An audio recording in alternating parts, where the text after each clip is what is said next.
जी आए, यहाँ ना आकर के बजरिया में रुक जाते।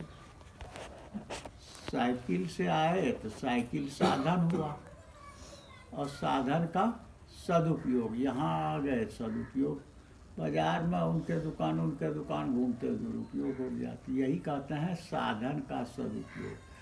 तो हम लोगों को भगवान या शांति कहो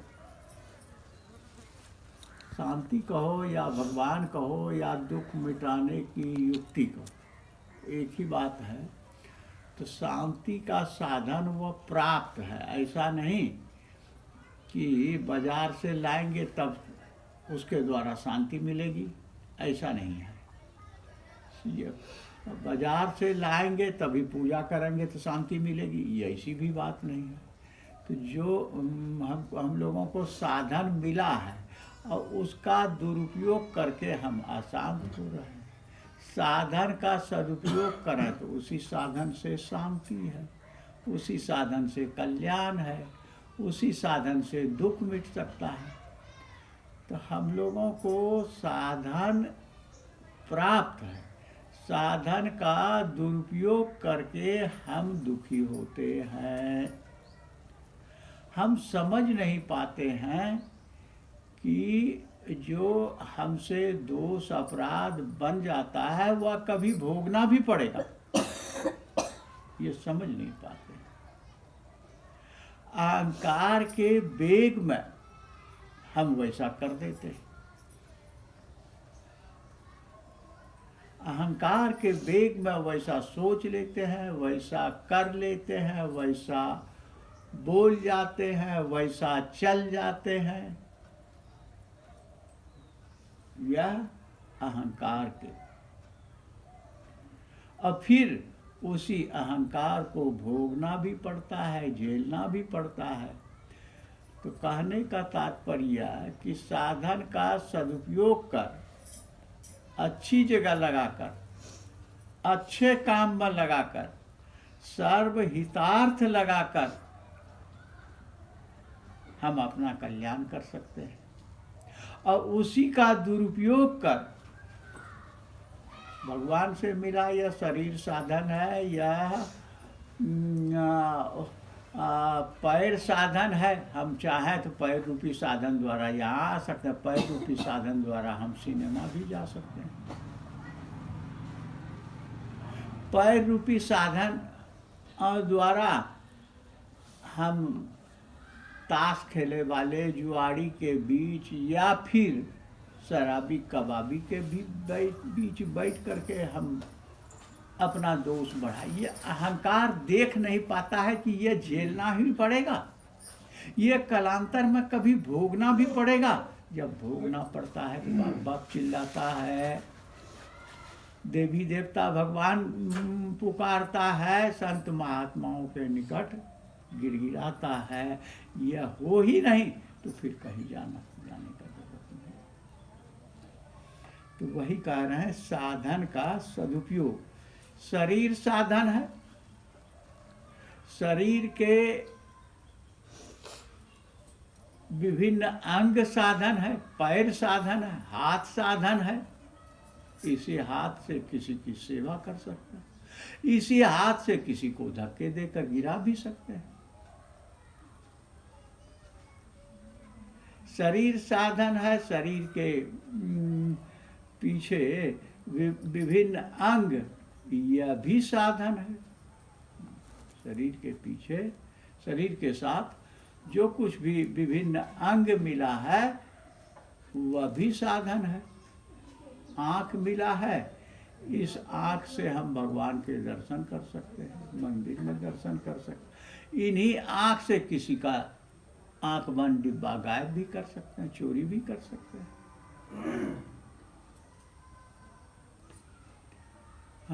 वाणी मिली है, बोलते हैं, इसी वाणी से किसी का सम्मान भी कर सकते हैं, इसी वाणी से किसी का अपमान भी कर सकते हैं।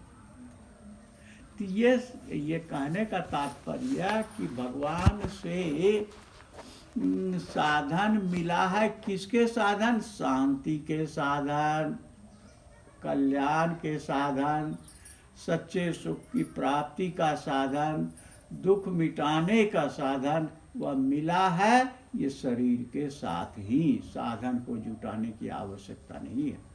हम फिर जुटा क्या सकते हैं?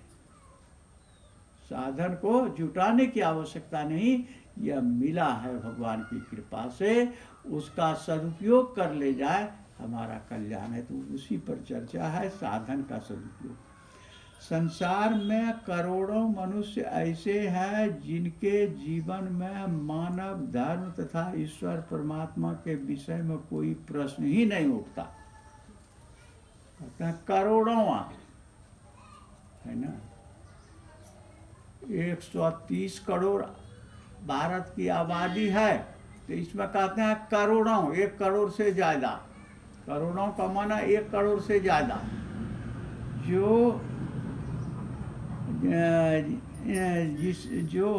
मानव, हमारा धर्म क्या है, मनुष्य का धर्म क्या है, भगवान क्या है, इसमें कोई ये वो कुछ जानता ही नहीं है कि हमारा धर्म क्या है और भगवान क्या है, शांति क्या है, कल्याण क्या है, ये जानता ही नहीं। करोड़ों आदमी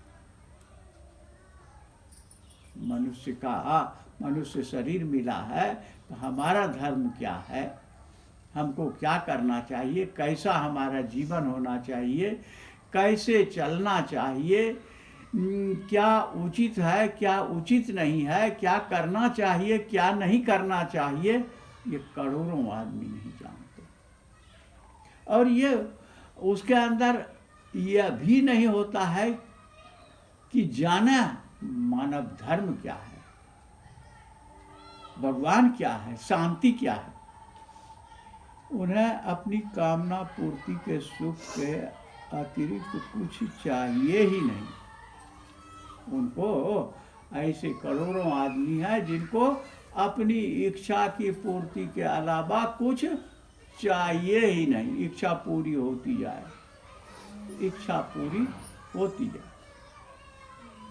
इच्छा पूरी होती जाए तो, इच्छा पूरी होती जाए तो इच्छा पूर्ति में सुख मिलता है, सुख से मन बिगड़ता है, सुख से मन मलिन होता है, सुख से मन मलिन होता है, और मलिन मन धर्म के अधर्म के संबंध में विचार नहीं करता, समझ नहीं पाता, वह उल्टा सीधा चलते रहता।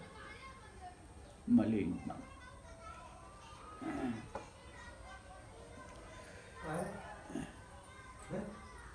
कामना पूर्ति, उन्हें अपनी कामना पूर्ति के सुख के अतिरिक्त कुछ चाहिए नहीं। कामना इच्छा ही पूर्ति चाहिए। अनेकों जन्म, अच्छा, कामना पूर्ति चाहिए, लेकिन उससे तृप्ति तो होती नहीं है।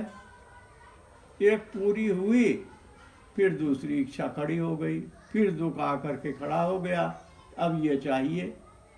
अरे पहले सोचे थे हम पढ़ लिख लें लंबा जा खूब, तो कोई अच्छी नौकरी मिल जाए। अब पढ़ लिख लिए तो अब नौकरी के लिए दौड़ रहे हैं, और नौकरी मिल गई तो अब दुकान मकान बन जाए, और दुकान मकान बन जाए तो अच्छी शादी मिल जाए, फिर अच्छे बच्चे हो जाए। इसी में जिंदगी, और अंत में खाली का खाली, जैसे का तैसे। और यह काम पशु पक्षी भी कर लेता है। मनुष्य होकर इतना ही करते हैं, मनुष्य होकर इतना ही करते हैं, तो हम पशु से ज्यादा नहीं हैं। ज्यादा तो तब जब शांति पर प्रश्न उठता है कि हमें शांति कैसे मिले, हमारा दुख कैसे मिटे, हमारा कल्याण कैसे हो, तब जाकर के प्रश्न उठता है, हमारे अंदर प्रश्न उठता है कि हम अशांत क्यों हैं, हम दुखी क्यों हैं। ये चाहते नहीं दुख, लेकिन ये आ जाता क्यों है। अशांति चाहते नहीं, ये आ क्यों जाता है? तब जाकर के धर्म, तब जाकर के मानवता का जन्म होता है, मानवता की प्यास जगती है, मानवता की खोज होती है, तब जाकर के हमारी शांति और कल्याण का रास्ता खुलता है। अनेकों जन्म मानव देह धारण करते और छोड़ते हुए सुख के अंत में न चाहने पर भी दुख भोगते हुए बुद्धि में विचार जागृत होती है। कहते हैं अनेकों जन्म देह पैदा होते मरते छोड़ते हुए सुख के अंत में दुख, अंत में न चाहने पर भी दुख भोगते हुए सुख के अंत में कोई ऐसा सुख नहीं है जिसका कि अंत दुख में नहीं हो। कोई ऐसा सुख नहीं है, प्रत्येक सुख का अंत दुख में होगा। सुख भोगने वाले सजग रहे, सुख भोगने वाले सजग रहे। कोई ऐसा सुख नहीं धरती पर जिसका अंत दुख में न हो। तो वही कहते हैं सुख के अंत में न चाहने पर भी दुख भोगते हुए बुद्धि में विचार की जागृति होती है, विचार जगता है। क्या? तब किसी सज्जन के संग से जब मनुष्य को यह ज्ञात होता है कि इस संसार का रचिता एक सर्वशक्तिमान परमेश्वर है, संसार के रचने वाला एकमात्र सर्वशक्तिमान परमेश्वर है, और इस जगत को धारण करने वाला, मनुष्य को पाप कर्मों से बचाने वाला, पुण्यवान बनाने वाला, लोक परलोक में अनुकूल सुख और अंत में शांति देने वाला, सदा सदा से चला आने वाला एक सनातन धर्म है। तब मनुष्य यह प्रश्न उठाता है कि उस परमेश्वर एवं धर्म की प्राप्ति का साधन क्या है ना? सुख के अंत में बहुत जन्म तक सुख अपनी कामना पूर्ति के सुख में जुटा रहता है, इच्छा पूर्ति के सुख में जुटा रहता है, और इच्छा पूर्ति के अंत में,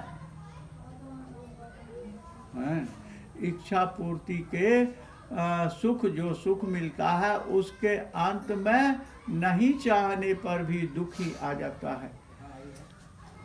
क्यों उन लोगों को भगा रहे हो चौकीदार?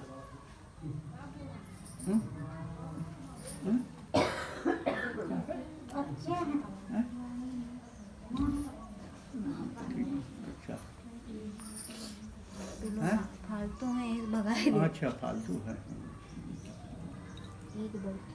ठीक ठीक ठीक। तो वही कहते हैं धारण करने वाला मनुष्य, जो पाप कर्मों से बचाने वाला, पुण्यवान बनाने वाला, लोक परलोक को अनुकूल सुख और अंत में शांति देने वाला, सदा सदा से चले आने वाला एक सनातन धर्म है। एक सनातन धर्म है, सदा सदा से। सनातन धर्म का अर्थ होता है जो सदा सदा से चला आ रहा है ना। जैसे आग का स्वभाव गर्म ही होगा, ये सनातन धर्म है। नीम का स्वभाव कड़वा होगा, ये सनातन धर्म। पानी का स्वभाव शीतल होगा, ये सनातन धर्म है। तो सदा सदा से आ रहा एक सनातन धर्म है। तब मनुष्य यह प्रश्न उठाता है कि उस परमेश्वर एवं धर्म की प्राप्ति का साधन क्या है? किस साधन से, किस उपाय से भगवान को पाएंगे? कब? जब सुख के पीछे दुख उठाते उठाते कई जन्म बीत जाते हैं दुखी होते होते, तब प्रश्न उठाता है कि मनुष्य का धर्म क्या है, और तब मनुष्य का धर्म क्या है और भगवान क्या है, और उसको पाने का उपाय क्या है, ये प्रश्न उठाता है। हमें समझाया गया है कि यह मानव जीवन ही साधनों का घर है, संत वचन है, साधन धाम मोक्ष कर द्वारा, पाई न जे परलोक सवारा। रामायण कहते हैं, रामायण में, वेद में यह समझाया गया है कि यह मनुष्य शरीर ही साधन का धाम है, अर्थात यह साधन का खजाना है, कल्याण का खजाना है, शांति का खजाना है, भक्ति मुक्ति पाने का खजाना है, साधन है यह मनुष्य देही। साधन दे करके भगवान ने हमें भेज दिया है यहाँ शांति मुक्ति भक्ति, शांत से रहने के लिए, भगवान से अभिन्न हो करके रहने के लिए, और बंधन से मुक्त हो करके रहने के लिए भगवान ने यह मनुष्य शरीर दे करके, सारा साधन दे करके, काहे का साधन, दुख से बचने का साधन, दुख से मुक्त होने का साधन, अशांति से मुक्त होने का साधन, और भगवान से एक हो करके रहने का। अब कहेंगे कि भगवान से एक होने का, भगवान से एक होने का क्या जरूरत है। अब भगवान से एक होने का इसलिए जरूरत है कि देखो, किसी का अभी कोई बड़ा अधिकारी अपना हो तो उस आदमी का चाले ढाल बदल जाता है समाज में। अरे एक दरोगा कोई कैसरगंज में आ गया हो, किसी का खास रिश्तेदार, उस आदमी का देखना चाल ढाल बदल जाता है, तुम हमको पहचानते नहीं हमारे थाने में। जबकि दरोगा बहुत बड़ा अधिकारी नहीं है ना, बहुत बड़ा अधिकारी नहीं है, लेकिन उसका चाल ढाल बदल जाता है। उसी तरह से भगवान जो है पूरे विश्व ब्रह्मांड का मालिक है, और जिसका विश्व ब्रह्मांड का मालिक खास हो जाए उसका तो फिर पूछना ही क्या है। तो इसीलिए कहते हैं भगवान का हो करके रहो, भगवान का हो करके रहो। भगवान का हो करके रहना और रहने का क्या तरीका, भगवान का हो करके हम कैसे रह सकते। भगवान का हो करके रहने का अर्थ, संसार में हमारा कोई नहीं है, बस उसका हो गया भगवान। लेकिन संसार में जब हमारा कोई है तब तो हम भगवान को छोड़ दिए ना, है कोई हमारा। संसार में हमारा कोई नहीं है, अब भगवान को हमारा कहने का जरूरत कहा इसलिए जाता है, जैसे मेरा मेरा कहने की आदत लग गई है, उसी तरह से भगवान को मेरा मेरा कहने की आदत लग जाए, ये आदत छूट जाए संसार को मेरा। इसलिए लोग कहते भी हैं भगवान हमारे हैं, भगवान हमारे हैं। ये कहा जाता है, कहना चाहिए ठीक, लेकिन भीतर से समझ खुल जाए कि भगवान हमारे हैं, और जिसका संसार का मालिक अपना हो उसको काहे की चिंता, काहे का भय, काहे की अशांति, काहे का दुख। इसीलिए कहा है, साधन धाम मोक्ष कर द्वारा, पाई निजे परलोक समारा। ये साधन का धाम मनुष्य शरीर पा करके जो परलोक को नहीं संवारता, तो कहते हैं वह दुख पाता है और सिर धुन धुन करके पछताता है। मन कौन? जो मनुष्य शरीर पाकर, साधन कल्याण का धाम पाकर और शांति की खोज नहीं किया, कल्याण की खोज नहीं किया, भगवान की खोज नहीं किया, जिसने भगवान को नहीं पाया, शांति नहीं पाया, उसका संसार में जो कुछ पाया सब मृत्यु छीन लेती है, सब बेकार कर देती है।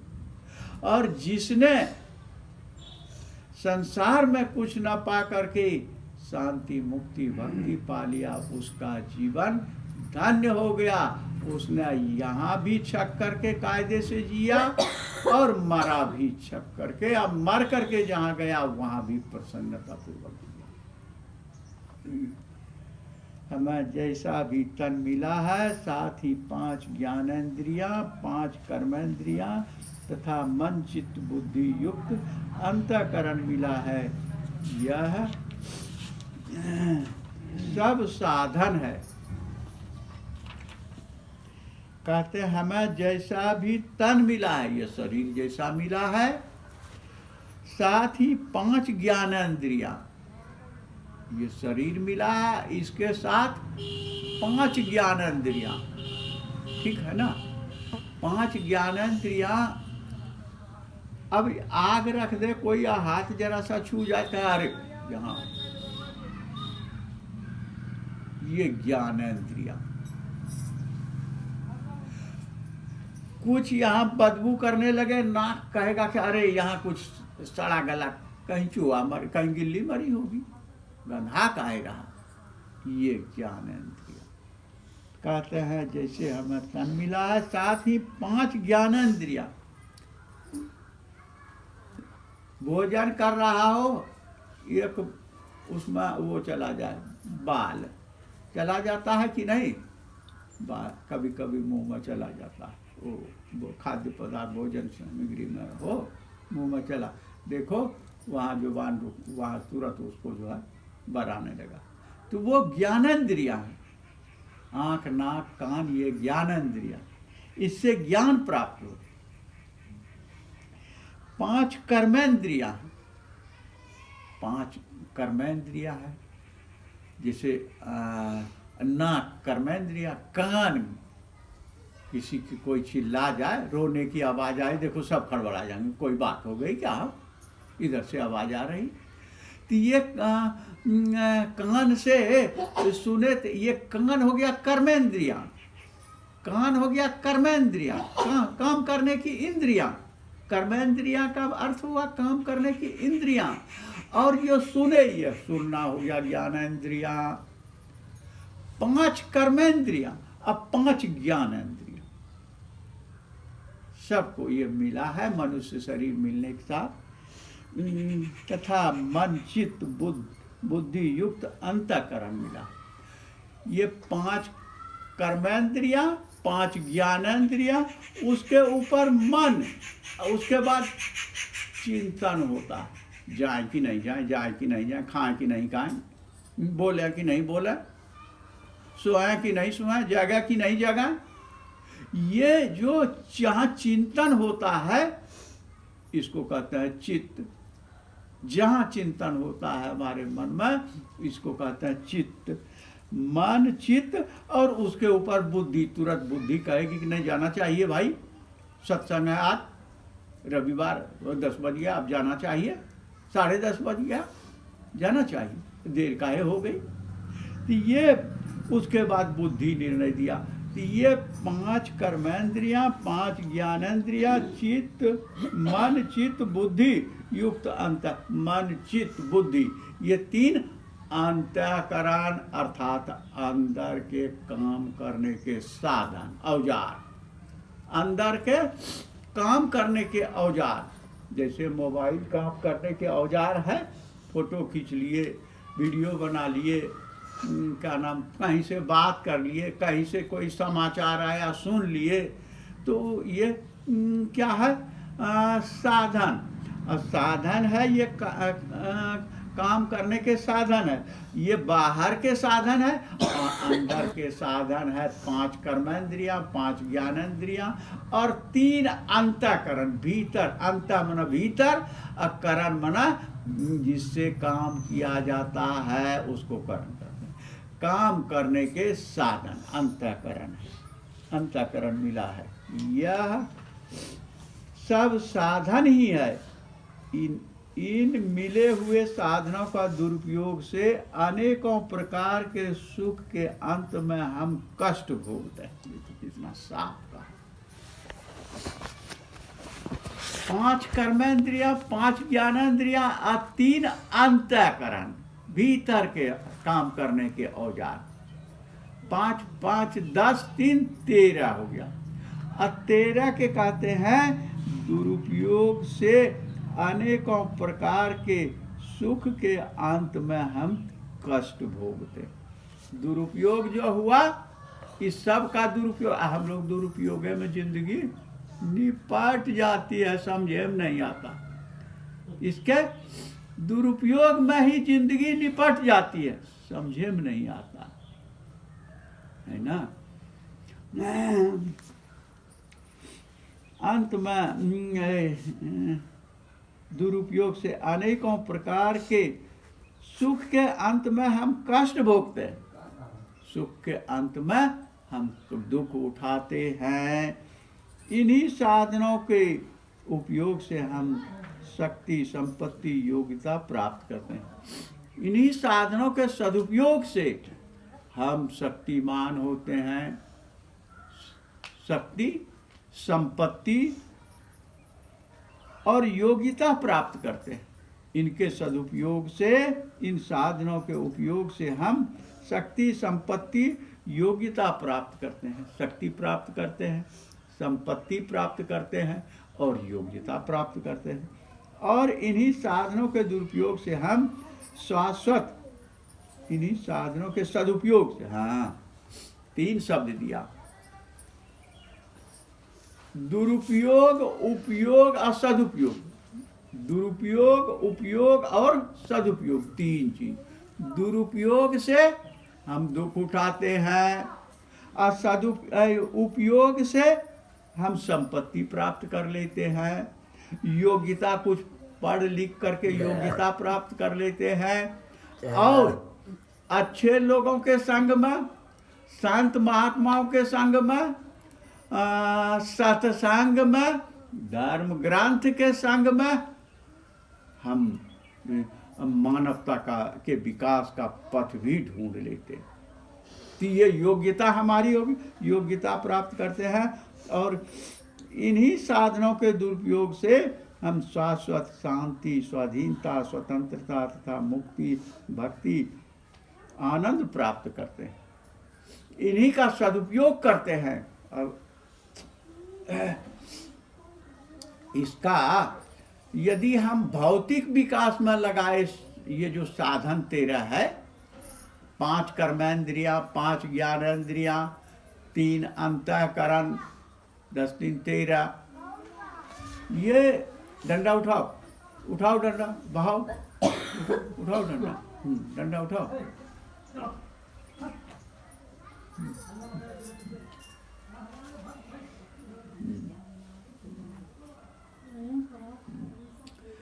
ये जो 5 कर्मेंद्रिया, 5 ज्ञानेंद्रिया और 3 अंतःकरण जो है, इसको संसार में लगाए तो भौतिक विकास हो गया, योग कुछ पढ़ लिख लिए, योग्यता हो गई, संपत्ति, दुकान व्यापार किए, कुछ धन इकट्ठा कर लिए, और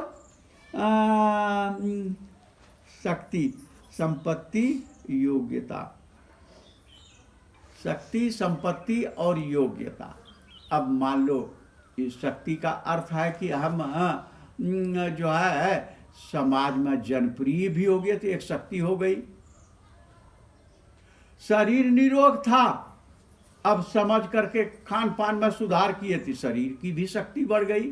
तो शक्ति, संपत्ति और योग्यता प्राप्त करते हैं, जिसका उपयोग संसार में ही है, लेकिन यह उपयोग हो गया, और सदुपयोग फिर इससे बढ़कर है। और इन्हीं साधनों का सदुपयोग से हम शाश्वत शांति, सदा के लिए शांति, शाश्वत निरंतर सदा के लिए शांति और स्वाधीनता, स्वतंत्रता और मुक्ति, भक्ति, आनंद प्राप्त कर सकते हैं। इन्हीं साधनों के सदुपयोग से हम शांति, शाश्वत शांति, स्वाधीनता और मुक्ति, भक्ति, आनंद प्राप्त करते हैं। इन्हीं सदुपयोग, इन्हीं के। इसको कैसे करेंगे? तो भौतिक विकास में, संसार के विकास में न लगाए, और संसार के विकास में लगाए तो मर्यादा अनुसार लगाए, और संसार के विकास में लगाए तो हमको जीने का ढंग हमने संत महात्माओं के निकट सीखा। साई इतना दीजिए जामे कुटुंब समाज। और कदाचित इससे जरूरत आ गया, इससे ज्यादा आ गया, हमसे ज्यादा तो जोड़े नहीं रहेंगे। जोड़े चले जाओ, जोड़े चले जाओ, जोड़े नहीं रहेंगे। ये लोग जो बैठे हैं इनकी सेवा में लगा दें। इन लोग सत्संग सुनने थोड़े आए, इनकी। अब यहाँ से भी हमारा शांति का विकास हुआ, यहाँ से भी भक्ति का विकास हुआ, यहाँ से भी मुक्ति का रास्ता खुला। इतना ही नहीं, यहाँ से दोनों रास्ता खुलता है। शांति का रास्ता खुला और दिया तो अपने आप मिलेगा। नहीं देंगे तो दूसरे का देख देख करके तरसते रहेंगे, मिलेगा नहीं। यहाँ देंगे तो फिर मिलेगा, फिर मिलेगा, फिर मिलेगा, और मिलता रहेगा। अब मिलता रहेगा तो हमको तो साई इतना दीजिए, हमको तो इतना ही चाहिए, साई इतना दीजिए जामे कुटुंब समाज। तो हमारा प्रेम का क्षेत्र और बढ़ गया। अभी 10 लोगों को और फिर 50 लोगों, फिर इलाके में जहाँ कहीं भी कोई बात हो, भाई हम खड़ा मिलेंगे। कोई आपत विपत या कोई उसको क्या कहते हैं, कोई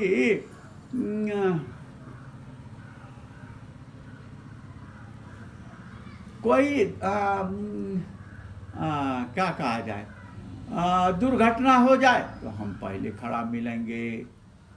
तो इससे दोनों विकास, एक तो पुण्य लाभ, भौतिक लाभ, बहुत संसार भी मिलेगा, और इससे प्रेम का विकास होगा, जहाँ से भगवान का मंजिल द्वार करीब हो जाता है। कब? जब हम इसका सदुपयोग करेंगे तब। 3 शब्द बताया, दुरुपयोग करके पतन नरक, और उपयोग करके भौतिक विकास, और सदुपयोग करके कल्याण। यहाँ तक होता है कि हम जो, हमारी जो आंखें खुलती है, समझ की आंखें खुलती है, तो हमारे निकट कोई आता है, हमारे निकट कोई जिज्ञासु प्रेमी आता है, तो उसको भी अपनी आंख देने का प्रयास करते हैं कि भैया जोड़े न जाओ, जोड़े न जाओ, एक दिन छोड़े जाइयो सब। जोड़े न जाओ और छोड़े जाइयो, और जोड़े जाइयो, जोड़े जाइयो तो रोए जाइयो।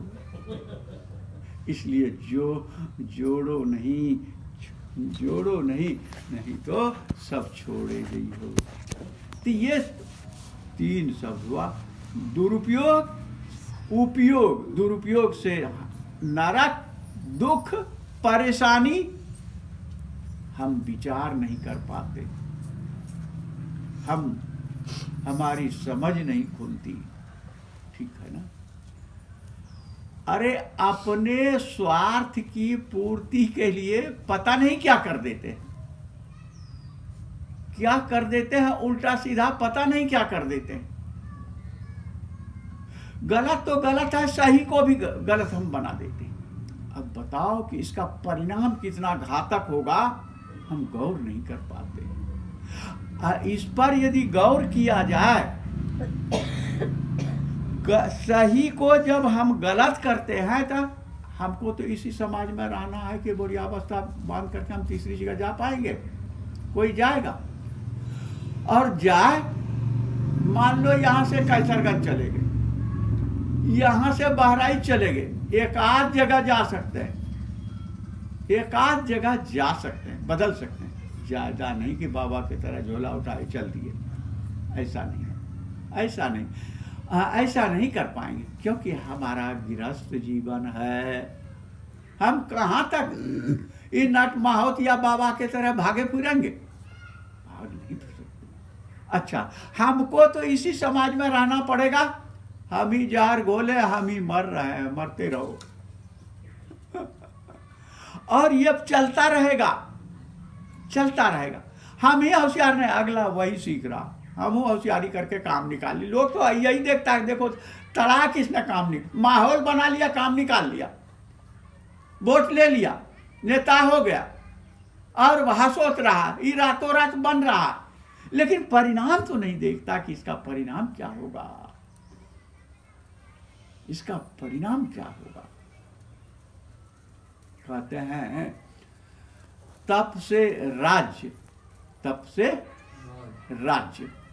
जितने ये राजा हैं देश में, जितने राजा हैं देश में, प्रधान, प्रमुख, विधायक, मंत्री, मुख्यमंत्री, उसके बाद केंद्र में प्रधानमंत्री, सब कहते हैं कि पिछड़ा भिखारी था। और सहते सहते सहते दोष कटा, आज राजा हो गया। तप से राज्य, और राज्य से अब भोग रहा, भोग, अब भोग से नरक।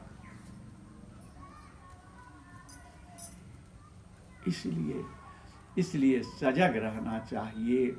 तो कहना ये चाहते थे कि हमको तो इसी समाज में रहना पड़ेगा, और इसी में रहेंगे तो हम झेलेंगे। और हमने अपने उत्तराधिकारी को भी इसी नरक में सड़ने के लिए तैयार कर दिया। ठीक है ना, तुम भी बेटा सड़ते रहो। कितना ये हम देख नहीं पाते हैं कि इसका परिणाम क्या होगा।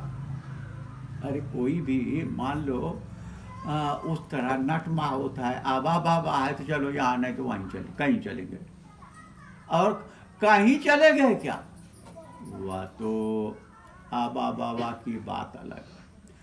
आबा बाबा तो कहूँ जंगलों में रह लेगा, लेकिन क्या हम रह पाएंगे पत्नी बच्चे सबको साथ लेकर? हमको तो समाज चाहिए। और सब समाज ऐसे होशियार होता चला जा रहा है, कोई एक समाज की बात नहीं। जहां जाएंगे वही मिलेगा। अब कहें क्यों बोया हम तो पीछा छोड़ेगा हो, हमने बोया तो पीछा छोड़ेगा। जहां जाएंगे वहीं पटक देगा। कहां भाग करके जाएंगे, कहां तक भाग करके जाएंगे। इसलिए करने से पहले, बोलने से पहले सोच समझ करके चलना चाहिए। और जो तीर तर्कस से निकल गया फिर वापस नहीं होगा, वह तो झेलना ही पड़ेगा। इसलिए किसी महापुरुष की वाणी है, ये गांधी शांति प्रतिष्ठान में, उसमें किसी उनकी पुस्तक में हमने पढ़ा, राह चलने के पहले विचार कर लो, पथ की पहचान कर लो। इस तरह